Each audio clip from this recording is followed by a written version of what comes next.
যে যাই চিল্লাক, সবাই শুভেন্দু অধিকারী নয়। মেরুদণ্ড সোজা রেখে লড়তে হয়। আমাকে তারাই নিয়ে আমি ফেলে দিয়ে বেরিয়েছি, ঠিক আছে? তারপরেও দম রাখতে পারেনি মুকুল রায়রা, রাজীব ব্যানার্জিরা, সব্যসাচী দত্তরা। এটা কমপ্লিটলি লেডি কিমের পার্টি, অত্যাচারী, দুর্নীতিপরায়ণ, রন্ধ্রে রন্ধ্রে চুরি। এই যে খানা খুলে গিয়ে খাবারটা দিচ্ছে না, ওটা হাঁদু খান না ভাদু খানের বালি মাফিয়া। পিছনে দেখবেন ভাদু খানের ছবি। চোর ডাকাতদের বড় চোর হচ্ছে মমতা ব্যানার্জি, ডাকাত। সঙ্গে ভাইপো হচ্ছে আরেকটা বড় তোলাবাজ।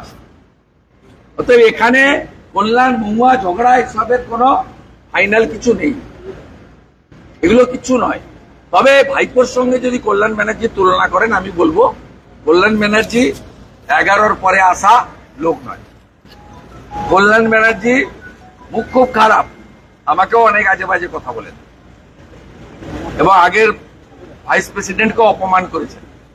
কিন্তু কল্যাণ ব্যানার্জির সঙ্গে এই তোলাবাজ ভাইপোর কোনো কম্পেয়ার চলে না। কল্যাণ ব্যানার্জি পলিটিক্যাল লোক, এডুকেটেড লোক, এবং 11-র পরে দিল্লি থেকে এসে ক্ষীর খাচ্ছেন না। হদ কেটেছিলাম আমরা, কই খাচ্ছে ভাই। এটা কল্যাণ ব্যানার্জি নয়। কিছু